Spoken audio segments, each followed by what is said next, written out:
আমরা জানি আবে জমজমের পানি দাঁড়িয়ে খাওয়া সুন্নাত, কথা ঠিক না বেঠিক বলে? কেউ যদি বুড়া পোনা মুখে বসে খায় তার গুনাহ হবে। এই আবে জমজমের দ্বারা ইসমাইল আলাইহিস সালামের জামানায় বাবজি প্রথম শুরু হয়েছিল। এই কথা তো ক্লিয়ার বুঝতে পারলেন তো সবাই? এই ইদারা আস্তে আস্তে মাটি পড়ে পড়ে বাবজি বন্ধ হয়ে গিয়েছিল। আমাদের এলাকায় বহু জায়গায় মাটি কাটতে গিয়ে তলে ঘর পাওয়া যায় না? অনেক সময় ছোট ছোট ইটের ঘর, অনেক সময় ইদারাও পাওয়া যায়। আমরা ওই সব দেখে অনুভব করি নিশ্চয় এখানে বহুদিন আগে মানুষ বাস করত। এই ইদারা মক্কার লোকে বাবজি জানত যে মক্কা নগরে ইদারা আছে আবে জমজমের। অনেক লোকেরা গিয়েছিল বাবজি, কেউ খুঁজে বের করতে পারেনি।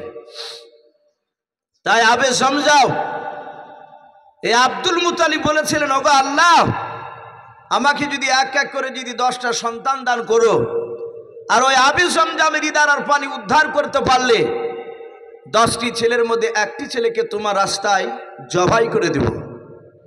তাহলে কেন উনি ওয়াদা করেছিলেন সেটা বুঝতে পারলে? এখন আবে জমজমের ইদারা বের করবেন কি করে? উনি রাত্রিবেলা শুয়ে আছেন আব্দুল মুতালিব। কেউ জানে বলে, আব্দুল মুতালিব তুমি ঘুমায়ও নাও। আব্দুল মুতালিবকে আল্লাহ 10টা সন্তান দান করেছিলেন। হযরতে আব্দুল মুতালিবের ঘুম ভেঙে গেল। বিছানার চারিদিকে লক্ষ্য করে বাবজি দেখলেন কেউ নাই। ডাক দিয়ে বলেছিল, ভাই আমাকে কেন ঘুম যেতে বারণ করেছো বলো? ডাক দিয়ে বলেছিল, গো আব্দুল মুতালিব ভাই, তুমি যে আল্লাহর কাছে দোয়া করেছো, আল্লাহ আমাকে এক এক করে যদি 10টা সন্তান যদি দান করো, আর ওই আবে জমজমের ইদারার পানি যদি উদ্ধার করতে পারি গো মাওলা, তাহলে একটি ছেলেকে তোমার রাস্তায় জবাই করে দেব। ওগো মুতালিব ভাই, আল্লাহ তোমাকে 10টা সন্তান দান করেছে, আর তুমি এখানে ঘুমিয়ে থেকো নাও। আব্দুল মুতালিব বলেন, ভাই আমি আবে জমজমের ইদারা খুঁজতে যাব বলে, হ্যাঁ আমার যে নামি দামি বংশের লোকেরা গিয়েছিল, তারা ইদারা খুঁজে বের করতে পারে নাই। তারা অনেক জায়গায় ঘোরাঘুরি করেছে, কেউ বের করতে পারে নাই। আমাকে কোনো নিশানা আলামত বলে দাও, কোথায় খুঁড়লে ইদারা পাওয়া যাবে আবে জমজমের। ওই সিরাতে হালবিয়া কিতাবটিতে বাবজি পাওয়া যায়, আর রাহিকুল মাকতুম বলে বাবজি একটা নবীর জীবনী, তাতেও বাবজি পাওয়া যায়। ডাক দিয়ে বলেছিল, ভাই সকালবেলায় 10টা ছেলে নিয়ে তুমি মাটি খোঁড়ার যন্ত্র নিয়ে তুমি কাবা শরীফের সামনে দাঁড়িয়ে যাবাও। ওরে আব্দুল মুতালিব ভাই, তুমি দেখবা পশ্চিম আকাশ থেকে একটা কাক উড়ে এসে তোমার সামনে ছবল মারবে। ওরে আব্দুল মুতালিব, যেই জায়গায় মাটিতে ছবল মারবে তোমার ছেলেদেরকে ওই জায়গায় খুঁড়তে বলবাও। আব্দুল মুতালিব 10টা ছেলে নিয়ে বাবজি চলে গেল। কাবা শরীফের সামনে দাঁড়িয়ে ছেলেরা বলে, আব্বা কোথায় খুঁড়বো? বলে, বাবা আমাকে বলেছে পশ্চিম আকাশ থেকে নাকি একটা কাক উড়ে এসে মাটিতে ছবল মারবে, দেখে কাক উড়ে আসে কিনাও। কিছুক্ষণ পর দেখা গেল একটা কাক এসে বাবা ছবল মারলো। ডাক দিয়া বলে, বেটা ওই জায়গায় খুঁড়তে শুরু করো যে এই জায়গায় কাকে ছবল মেরেছে। যাহাতে বাবজি আপনার ছেলেরা খুঁড়তে লাগলেন। বেশ কিছুটা খুঁড়ে যাওয়ার পর ওই আবে জমজমের ইদারা পেয়ে গেলেন। বলুন সুবহানাল্লাহ। বাড়ি চলে এলেন। ওয়াদা ছিল, ওয়াদা পুরা না করতে পারলে ওয়াদা করবেন না, আর ওয়াদা করলে আপনাকে পুরা করা লাগবে। উনি বাড়িতে এসে বাবজি চিন্তায় পড়ে গেলেন। অনেক লম্বা ঘটনা আছে বাবজি রসুলের জীবনে। তো রসুলের জীবনী বাবজি বিস্তারিত বলতে গেলে অনেক বাবজি সময় লাগবে, কিন্তু মোটামুটি বাবজি আমি বলছি আপনাদের সামনে। উনি চিন্তা পড়ে গেলেন, 10টা ছেলের মধ্যে বাবজি কাকি বা জবাই করা হয়। উনি 1 2 3 4 করে সব ছেলেদের মুখের দিকে তাকাচ্ছে। ছেলেরা জানে যে আব্বা ওয়াদা করেছে যে জবাই করবে। ছেলেরা কেউ বাপজি হতভম্ব হয় নাই, ভয় করে নাই। আব্দুল মুত্তালিব 1 থেকে 10 পর্যন্ত তাকাতে তাকাতে তাকাতে তাকাতে একদম সিরিয়াল অনুযায়ী 10 নম্বর শেষ সন্তান, যিনার নাম কেতাবে এসেছে হযরতে আব্দুল্লাহ। কি নাম বললাম? আব্দুল্লাহ। ডাক দিয়ে বলে, বেটারে আমি তোমাকে আল্লাহ রাস্তায় জবাই করে দিব। আব্দুল্লাহ বলেন, আব্বা আলহামদুলিল্লাহ, জোরে বলুন সুবহানাল্লাহ।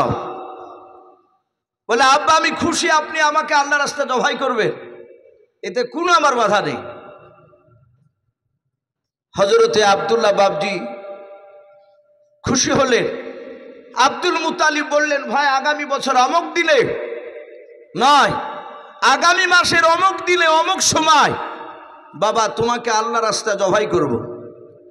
এলাকায় বাবজি তোলপাড় শুরু হয়ে গেল, মানুষ জবাই করবে। কে কথা বলে?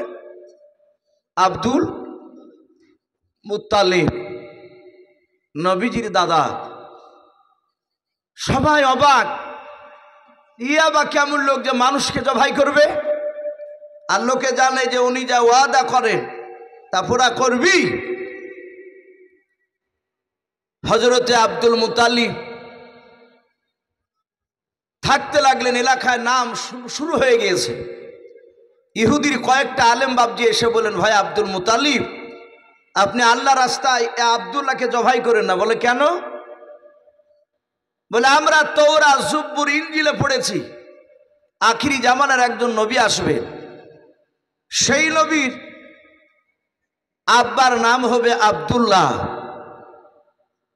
তার দাদার নাম, তার ওই নবীর দাদার নাম হবে আব্দুল মুত্তালিব, আপনার নামও তো আব্দুল মুত্তালিব, আর আপনার ছোট ছেলে আব্দুল্লাহ। বলে, হ্যাঁ, এর চেহারা এর চালচলন দেখে বুঝতে পারা যায় এর ঔরসজাত সন্তান সারা পৃথিবীর বিশ্ব রসুল হবেন। জোরে বলুন সুবহানাল্লাহ। উনি বললেন, ভাই আমি যে ওয়াদা করেছি, বলে আপনি লটারি কাটুন। লটারি কাটলেন, একদিকে আব্দুল্লাহর নাম, অপর দিকে 10টা উটের নাম। যদি আব্দুল্লাহর নাম উঠে লটারিতে, তাহলে আবার লটারি কাটবেন দ্বিতীয়বার। একদিকে 20টা উটের নাম, অপর দিকে আব্দুল্লাহ নাম। যতবার আব্দুল্লাহ নাম উঠবে ততবারই 10 টাকার উটের নাম বেশি লিখবে। আর রাহিকুল মাকতুম কিতাবটিতে এসেছে 100টা উটের নাম লেখা হলো, তখন আব্দুল্লাহ নাম আর উঠল না। আব্দুল্লাহ বেঁচে গেলেন, উটগুলোকে জবাই করে। তিনার সময় মোতাবিক 100টা উট তো ওনার গচ্ছিত ছিল না। আর আব্দুল মুত্তালিব খুব বড় লোকও ছিলেন না, মোটামুটি সচ্ছল, কোন রকম তার সংসার চলে। যাই হোক বাবজি 1 বছরের মধ্যে 100টা উটকে উনি জবাই করে মানুষকে খেয়ে দিলেন। এদিকে আব্দুল্লাহ বেঁচে গেলেন। কেতাবে লিখেছে বাবজি আব্দুল্লাহর সাথে সেই সময় আব্দুল্লাহ যখন যৌবনে পদার্পণ হলো, বেশ বিয়েদার মতো হলো, ওই সময় তাইফ নগরের বাবজি একটা বাসিন্দা, যিনার নাম আব্দুল ওহাব বিন জোহরি। একটু মহব্বতের নামটা বলেন, আব্দুল ওহাব বিন জোহরি। ওনার একটা মেয়ে ছিল, তার নাম ছিল হযরতে আমিনা। এই আমিনার সাথে বাবজি হযরতে আব্দুল্লাহ তৎকালীন সেই জামানায় প্রথা অনুযায়ী বিয়ে হয়ে গেল। আব্দুল্লাহ আমিনাকে বিয়ে করে নিয়ে এসে বাড়িতে রেখে বলেন, বিবি তুমি বাড়িতে থাকো, আমি মক্কার বাজার থেকে বাজার করে নিয়ে আসি। আব্দুল্লাহ মক্কায় বাজার করতে গিয়েছে। এই ঘটনাটা আলোচনা করতে গিয়ে আরেকটি কেতাবে ঘটনা লিখেছে। ওই সময় বাবজি গোটা মক্কার মধ্যে, আরবের মধ্যে সবচেয়ে বড় আলেম, ইহুদির, যাকে পাদ্রী বলা হয়, এখনো বর্তমান খ্রিস্টান গির্জায় যারা ইমামতি করে তাদেরকে কি বলে? পাদ্রী বলে। তো ওই ব্যক্তির নাম কেতাবে লিখেছে রাহাব। কি নাম বললাম? কথা বলো, রাহাব। তার একটা বিটি ছিল, তার বিটির নাম ছিল রোকিয়া। এই রোকিয়া বিটি তৌরাত পড়তে গিয়ে, আমাদের ঘরের ছেলেমেয়েরা মসজিদে মক্তব চালু থাকলে পড়তে যায় না, আরবি শিখতে যায়, তো অনেকে মাদ্রাসাতেও যায়। তো হযরত রোকিয়া তার আব্বার কাছে বাপজি তওরাত পড়ছিল। তওরাত পড়তে গিয়ে দেখছে মুহাম্মদ সাল্লাল্লাহু আলাইহি ওয়াসাল্লাম আর আব্দুল্লাহ, এই দুটো নাম কয়েকবার তিনি পেলেন। রোকিয়া তার আব্বাকে ডেকে বলছেন, আব্বা এই দুটো মানুষেরা কারা? এদের নাম কয়েকদিন থেকে আসছে দেখছি কেতাবে তওরাত, জবুর, ইনজিলে। রাহাবের দুই চোখের কোনা দিয়ে ঝরঝর করে পানি ঝরছে। রোকিয়া ডাক দিয়ে বলেছিল, আব্বা আপনাকে আমি এমন কোন আঘাতজনক কথা বলি নাই, দুঃখজনক কথা বলি নাই। ওগো আব্বা জান, শুধু বলেছি আব্বা এই তওরাত জবুর কিতাবে মুহাম্মদ সাল্লাল্লাহু তাআলা আলাইহি ওয়াসাল্লাম এবং আব্দুল্লাহ এরা কারা? আপনি আমার দিকে চেয়ে চেয়ে কেন কান্না করেছেন বলেন? রাহাব বলেছিল, মারে এই যে মুহাম্মদ সাল্লাল্লাহু আলাইহি ওয়াসাল্লাম এমন একজন ব্যক্তির নাম তুমি পড়ছো কদিন থেকে, এই ব্যক্তিকে সারা পৃথিবীর মধ্যে শুনে নাও। এই ব্যক্তি সারা পৃথিবীর মধ্যে শ্রেষ্ঠ নবী জনাবে মুহাম্মদ রাসূলুল্লাহ সাল্লাল্লাহু তাআলা আলাইহি ওয়াসাল্লাম। এই নবীজিকে সৃষ্টি না করলে আল্লাহ গোটা পৃথিবীকে আল্লাহ কাউকে সৃষ্টি করতেন না। বলুন সুবহানাল্লাহ। মা এ সেই নবী, আর এই যে আব্দুল্লাহ উনি হচ্ছেন এই বিশ্ব নবীজির আব্বাজান। রোকিয়া বলছেন, আব্বা এই যে আব্দুল্লাহ তাহলে নবীজির আব্বা? বলে হ্যাঁ। আব্বা এটা লেখা নেই যে উনি কোথায় জন্ম নিবে? বলে কেতাবে ওটাও লেখা আছে, জন্ম নিবে মক্কা নগরে কুরাইশ বংশের সন্তান। ডাক দিয়ে বলে, আব্বা সে কি জন্ম নিয়েছে? ইহুদের আলেমটা বলে, বাবা এটা আমার ধারণা যে উনি সম্ভবত জন্ম নিয়েছে। বলে, আব্বা আমার তো বিয়ে হয়নি। বলে, না মা। বলে, আমাদের তো টাকার অভাব নাই। যেই আলেমটা গোটা আরবের মধ্যে বড় আলেম, আমরা সামান্য চুটকে ফুটকে একটা মৌলবি হইতে বিরাট ব্যাপার দেখাই, আর যেই ব্যক্তি গোটা বাপজি আরবের মধ্যে সবচেয়ে বড় আলেম, তাহলে সেই ব্যক্তির বাপজি টাকার অভাব থাকতে পারে ভাই? রোকিয়া বলছে, আব্বা টাকার অভাব নাই। বলে, না মা।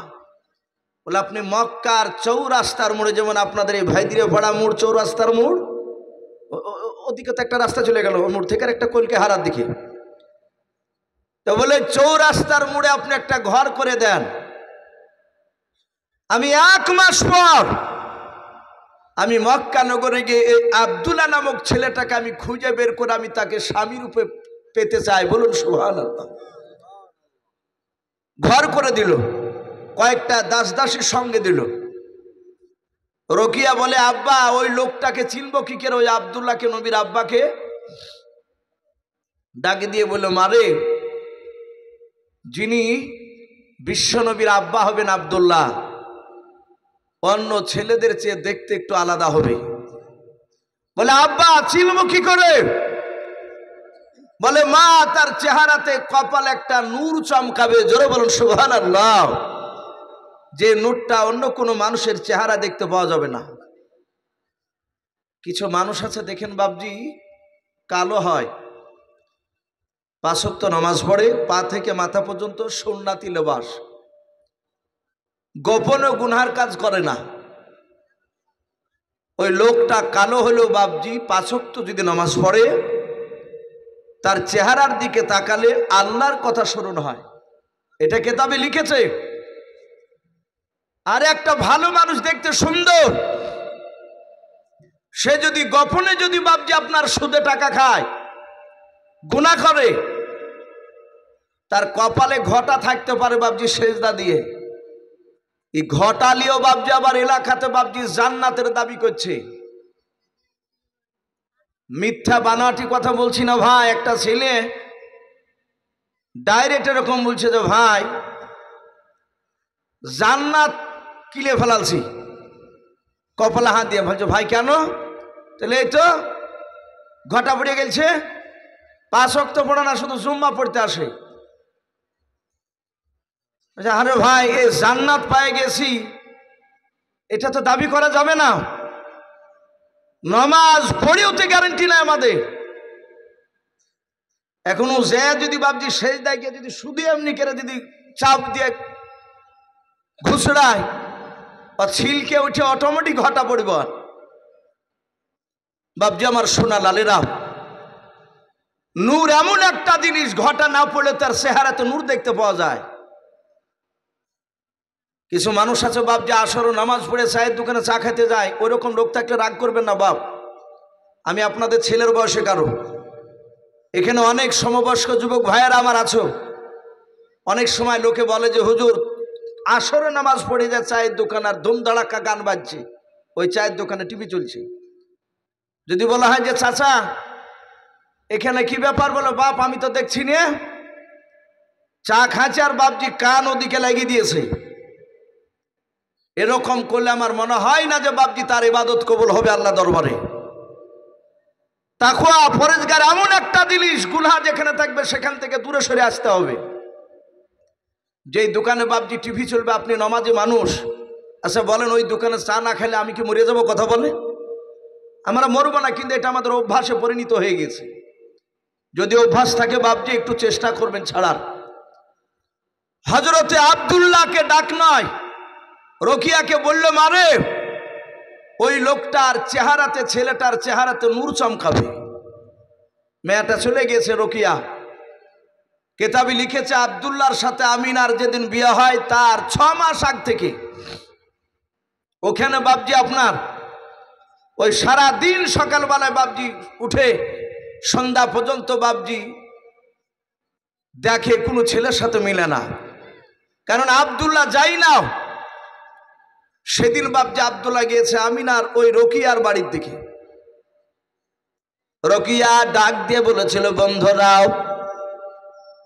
ওই দেখো যুবকটা আমার বাড়ির দিকে আসতেছে। বলে হাও। ওই যুবকটার কাছে গিয়ে তোমরা রাস্তাটা অবরোধ করে ধরবা, ঘেরাও করে দাঁড়াবাও। সঙ্গে সঙ্গে বাপজি আপনার যুবকটার কাছে চলে গেল। আব্দুল্লাহকে ডাক দিয়ে বলেছিল ভাই তোমার নাম কি? বলো। বলে আমার নাম আব্দুল্লাহ। বলে তোমার আব্বার নাম কি? বলে আমার আব্বার নাম আব্দুল মুতাল্লিব। ডাক দিয়ে বলল ভাই তোমাকে ওই দেখো ছাদের ওপর রকিয়া বলে মেয়েটা তোমাকে 6 মাস ধরে খোঁজাখুঁজি করেছিল, তোমাকে ডাকছে, এখনই তুমি আমার সঙ্গে চললাও। আল্লাহ রসুলের আব্বার হাত দুখানা ধরে বাপজি রকিয়ার বাড়িতে টেনে নিয়ে গেল। আব্দুল্লাহ বলেন ঘরে গিয়ে দেখলাম সুন্দর বিছানা বিছানো আছে, দামি দামি বাপজি ফল বাসনে সাজিয়েছে। রকিয়া বলে আব্দুল্লাহ তুমি ফল খেয়ে নাও। আব্দুল্লাহ ডাক দিয়ে বলেন বোন রকিয়া এত কেন আদর আপ্যায়ন করেছো, যত্ন করেছো আমার বলো। বলো ভাই খেয়ে নাও তারপরে বলবো।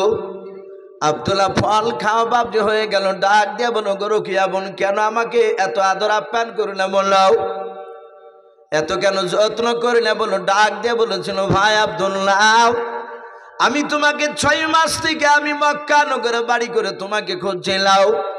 ওরে ভাই আব্দুল্লাহ তুমি আমাকে স্ত্রী রূপে গ্রহণ তুমি করবে কিনা বলে, আমি তোমাকে স্বামী রূপে পেতে চাই। হযরতে আব্দুল্লাহ তিনি বাপজি মুচকে হাসি দিয়ে বলেন গো রকিয়া কিছু মনে করবা না। বলে না। বলে আজকে দিনের বেলা আমি তায়েফ নগরের আব্দুল ওয়াহাব বিন জোহরির একটা মেয়ে আমিনা বলে নাও, ওই আমিনাকে আমি বিবি রূপে গ্রহণ করে বাড়িতে রেখে এসেছি ময়দান নয় মক্কা নগরে বাজার করতে।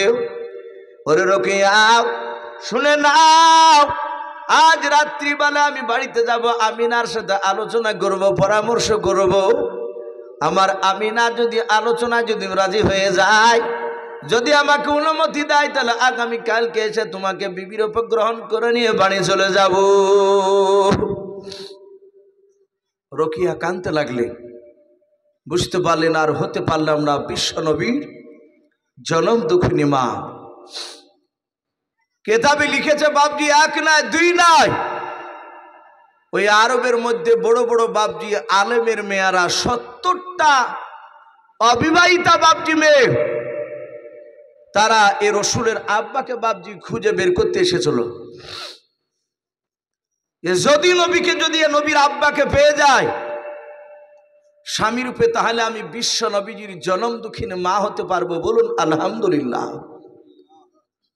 সঙ্গে সঙ্গে বাবা হযরতে আমিনার বাপজি থাকতে লাগলেন।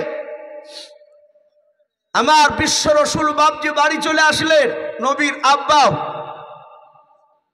রাতের পর দিন, দিনের পর রাত, সপ্তাহ ঘুরতে ঘুরতে কেতাবে লিখেছে বাপজি 6 মাস হতে চলল। বিয়ে হওয়া ক মাস? 6 মাস। হযরতে আব্দুল্লাহর ভাইয়েরা, আমি বলেছিলাম রসুলের আব্বারা কটা ভাই বলেছিলাম? আব্দুল্লাহরা 10টা।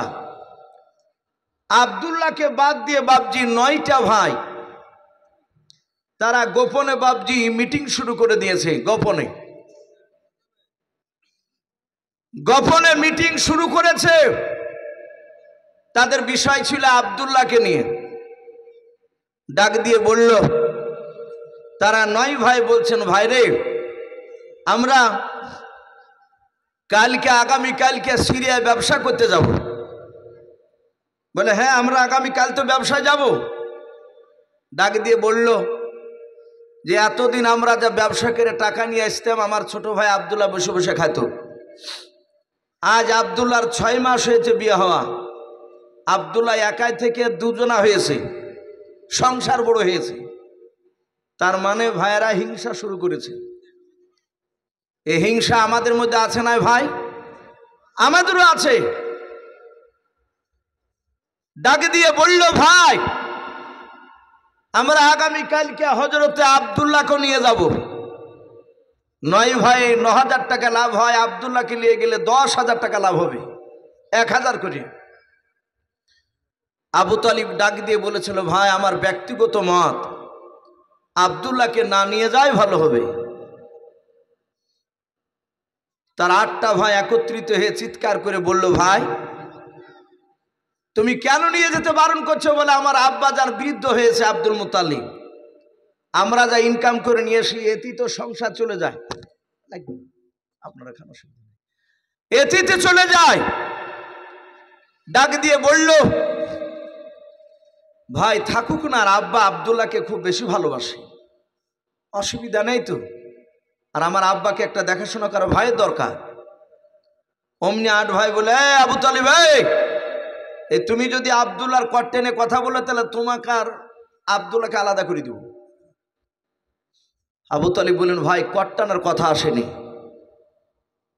ব্যক্তিগত মত জানতে চাইলে তাই মতটা বলেছিলাম। এখন সবাই যদি একদিকে হও তোমরা, তাহলে আমি অন্যদিকে হয়ে তা জিততে পারবো না। চলো। কেতাবে লিখেছে বাপজি সূর্য পশ্চিম দিকে অস্তমিত হতে চলেছে, কেবল ডুবে যাচ্ছে, লালি দেখা দিয়েছে। আব্দুল্লাহ তার নিজের আব্বা আব্দুল মুতালিবের কাছে বসা। হযরতে আব্দুল্লাহ তার বাপের কাছে বসে আছে। আব্দুল্লাহর ভাইরা 9টা ভাই তারা একত্রিত হয়ে যাচ্ছে। তারা জমা হয়ে বলেছিল, আব্বাজান আমরা আগামীকালকে সিরিয়ায় ব্যবসা করতে যাব। আব্বা আপনি অনুমতি দেন, আমাদের ছোট ভাই আব্দুল্লাহকে সিরিয়ায় ব্যবসা করতে নিয়ে যাব আমরাও। হযরতে আব্দুল মুতালিব বাপজি হাওমা করে কান্না শুরু করে দিলেন। হ্যাঁ কিংবা বাপজি না কিছুই বললেন না, শুধু হাওমা করে কান্না করতে লাগলেন। আব্দুল্লাহর ভাইয়েরা ডাক দিয়ে বলেছিল, আব্বা আপনার কাছে শুধু অনুমতি চেয়েছে, আপনি কেন কান্না করেছেন বলেন? ডাক দিয়ে বলেছিল, বাবা আমি তোমাদের হাত দুখানা জোড়ে ধরি রে বাবা, আমার ছোট ছেলে আব্দুল্লাহকে তোমরা আমার কাছ থেকে সিরিয়ায় নিয়ে যেও নাও। হযরতে আব্দুল মুতালিবের ছেলেরা ডাক দিয়ে বলেছিল, আব্বা আপনি কেন বারণ করেছিলেন, কেন নিয়ে যেতে বারণ করেছেন? ডাক দিয়ে বলেছিল, বেটা তোমরা 9টা ছেলে যখন আমার কাছে অনুমতি চাইলাও, আমার বুকের ভেতরটা চমকে উঠলাও। আমার মনে হয় আব্দুল্লাহ আমার কাছ থেকে যদি সিরিয়ায় চলে যায়, আব্দুল্লাহর কোনোদিন জিন্দা ফিরে আসবে না। বাপ মার সন্তানের নারীর এমন একটা ম্যাগনেট ফিট করা আছে বাপ। অনেক সময় বাপরা বলতে না পারলে বলে যার ভিতরটা আজ ভালো করে নাই। শোনা যায় তার সন্তান কেরালা থেকে বাপজি ছাদ থেকে পড়ে মারা গিয়েছে। লোকে বলে যে মেয়েটা সকাল থেকে ভালো লাগছে না করছিল, কিন্তু ও তার গায়েবের সংবাদদাতা নয়, তাই প্রকাশ্যে বলতে পারেনি। কিন্তু আর ভিতরটা ভালো করছিল না, এটা অনেকে দেখেছে। কারণ ও বলেছে যে ওকে ভালো লাগছে না কেন, আর শরীর আনচান করছে কেন। ডাক দিয়ে বললে, বেটারা আমি তোদের পা দুখানা ধরি, আমার ছোট ছেলে আব্দুল্লাহকে নিয়ে যাস না বাপ। এরা বললে, আব্বা আব্দুল্লাহ তো ব্যবসার ভঙ্গিমা কিছুই বুঝে না, আব্দুল্লাহকে যদি নিয়ে যায় ব্যবসা জানতে পারবে। আব্দুল্লাহ নিজের ভাইদের চেহারার দিকে চেয়ে বুঝতে পেরেছেন, বাবাও আমার ভাইরা আমাকে না নিয়ে গিয়ে ছাড়বে না, হিংসা শুরু করে দিয়েছে। হযরতে আব্দুল্লাহ ডাক দিয়ে বলেছিল, আব্বা আপনি আমাকে বাধা দিবেন না, আপনি অনুমতি দেন, সিরিয়ায় ভাইদের সঙ্গে আগামীকালকে ব্যবসা করতে যাব। ডাকে দিয়ে বলেছিল, বাবা তোমারও কি মন চায় আমাকে ছেড়ে সিরিয়ায় ব্যবসা করতে যেতে? বলে, আব্বা আমার মন চায় না, কিন্তু পরিস্থিতি আলাদা হয়ে গিয়েছে। আমার ভাইরা আমাকে একা আমার বিবিকে নিয়ে আর বসে খেতে দিবে নাও, আপনি অনুমতি দেন।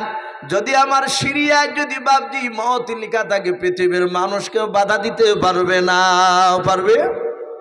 খোদা না খাস্তালা না করুক, এখানে যদি বাপজি কারো মওত লেখা থাকে কেউ ধরে রুখতে পারবে না। যার যেখানে মওত আছে সে সেখানেই যাবে। ডাক দিয়ে বললে, আব্বা আপনি দোয়া করুন যেন আমি সিরিয়া থেকে ব্যবসা করে সই সালামতে বাড়ি চলে আসি।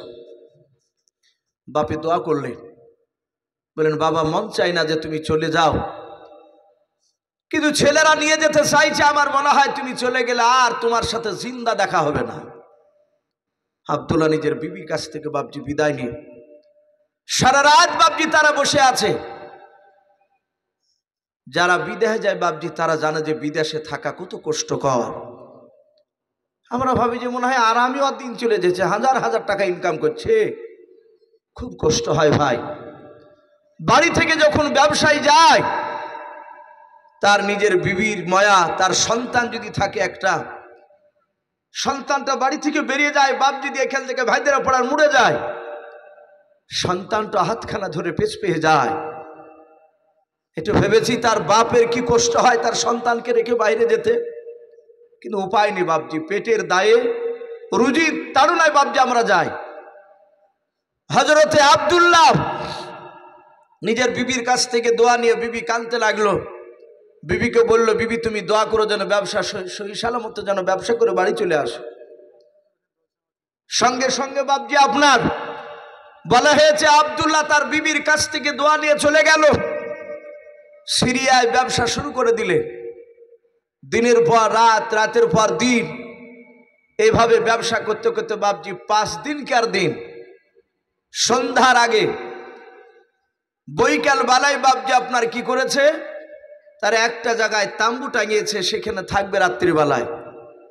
যেই জায়গায় তাম্বু টাঙিয়েছে কেতাবে লিখেছে ওই জায়গাটার নাম মাকামে আবুয়া। কি নাম বললাম? মাকামে আবুয়া। ওই জায়গাতে বাপজি তাম্বু টাঙিয়েছে। সব ভাইয়েরা বাপজি এদিক ওদিক ব্যস্ত, কেউ ডাল আনছে, কেউ খাবার তৈরি করার জন্য রান্না করার চুলা ঠিক করছে। আব্দুল্লাহ তাম্বুর বাইরে বসে বসে একাই কাঁদছে। আব্দুল্লাহ কাঁদছেন, তার ভাইয়েরা এসে বলছেন, ভাই আব্দুল্লাহ তোর বিবি আমিনার জন্য মন খারাপ করে? আব্দুল্লাহ বলে, না ভাই। বলে, কাঁদছিস কেন? বলো, ভাই আমার বুকে হঠাৎ করে ব্যথা, শরীরে হাত দিয়ে দেখো প্রচন্ড জ্বর, আর চোখের পাওয়ার আস্তে আস্তে ঝাপসা হয়ে যাচ্ছে।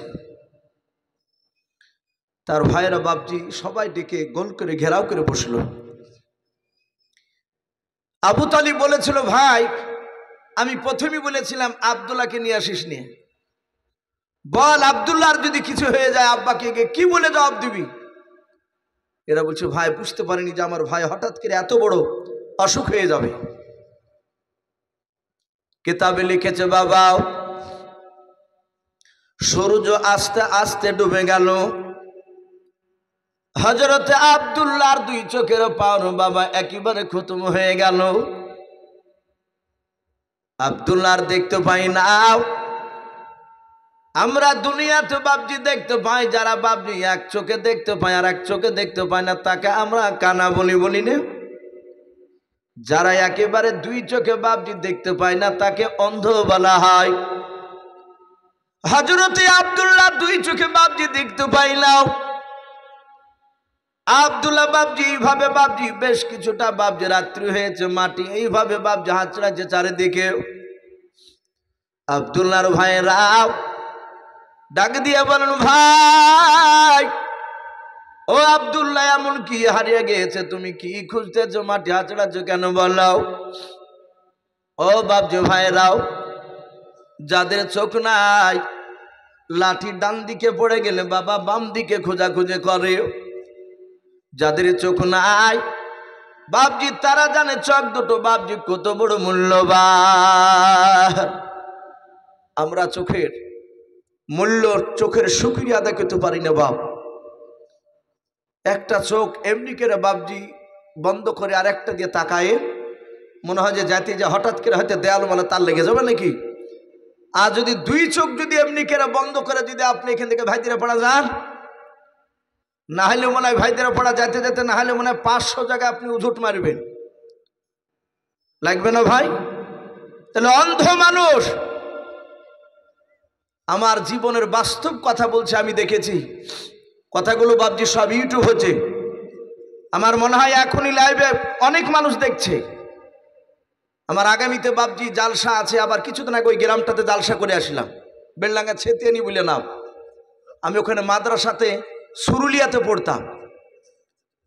ওই ছেতিয়ানি বাপজি গ্রামের একটা অন্ধ হাফেজ আছে, দুই চোখ কানা, দেখতে পাই না, কিন্তু আল্লাহ এত ব্রেন দিয়েছে তার, বেঁচে আছে এখনো ভদ্রলোক। গোটা কোরআন দাঁড়িয়ে এক জায়গায় শুনিয়ে দিবে, জোরে বলুন সুবহানাল্লাহ। আমি ওর মসজিদে নামাজ পড়াতাম ছাত্র জীবনে। আমি না থাকলে বাপজি ওই নামাজ পড়াতো, কারণ আমি থাকলেও দাঁড়াইতো না। ফজর নামাজ পড়ে আমি কোরআন তেলাওয়াত করতাম। কিন্তু বাপজি ওই হাফেজ সাহেবের বাপজি তার বিয়ে হয়েছিল সে সময়তে, বছরখানিক পর তার একটা বেটা হয়েছে। তো দিনের বেলা বাপজি বেটা হয়েছে, আসরের সময় এসে বলছেন, ইসু ভাই আমার বেটার নাম রাখবো কি একটু বলেন তো ভাই। আর খুবই ভালো মানুষ, পড়তেন। তাই না ভাই, আপনি তো হাফেজ সাহেব মানুষ, আপনি তো জানেন। তো না ইসু ভাই আপনি যেহেতু আছেন একটু বলেন না ভাই। দুজনে আলোচনা করে তার ছেলের নাম রাখলাম আব্দুল্লাহ। নামটা নিয়ে এসা নামাজ পড়ে বাড়ি চলে গেছে। ফজর আবার এসেছে নামাজ পড়তে। নামাজ পড়ে বাপজি সালাম ফিরে কোরআন তেলাওয়াত করছি বাপজি সূরা ইয়াসিন। হাফেজ সাহেব বসে বসে বাপজি শুনতো। আবার বেশিরভাগ হাফেজ সাহেবকে বাপজি পড়তে দিতাম আমি সূরা ইয়াসিনকে। তো উনি সেদিন বাপজি পড়ে না, আমি পড়ছিলাম। ও খানিক শুনিয়া বাপজি উঠে এমনি এমনি করে চলে গেছে ঘরে। মসজিদের পাশে একটা ঘর আছে, তালবুল ইলম তখন আমরা থাকতাম। ও ঘরে বসে বাপজি হু হু করে কাঁদছে, আওয়াজ শুনতে পাচ্ছি কানে। সব মুসল্লি যারা ইয়াসিন শোনা শুনছিল তারা এইভাবে তাকে থেকে দেখছে যে ব্যাপার কি, হাফেজ সাহেব কাঁদছে কেন। আমি মনে মনে ভাবলাম যে হাফেজ সাহেবের বেটা হয়েছে, কাল মারা গেছে নাকি রাতের বেলায়। আবার এই কাঁদার কারণটা কিভাবে, তো কাঁদে না। তাড়াতাড়ি বাপজি আপনার দোয়াটা করে দিয়েছি, ইয়াসিন সূরা তাড়াতাড়ি পড়ে দোয়া করে দিয়েছি। দোয়া করে সবাই মিলে বাপজি ওখানে গিয়ে বলছে, হাফেজ সাহেব কি হয়েছে, আপনার বেটা কি মরে গিয়েছে? হাফেজ সাহেব বলছেন এভাবে হাতকে ধরে বলছি, ইসু ভাই আমার বেটা মরেনি। বলে কাঁদছেন কেন? হাতখানা ধরে কাছে জোরে ধরে বলছি, ইসু ভাই আমি কি পাপ করেছি? বলে আপনি কি পাপ করেছেন? তা আমি কি করে বলবো?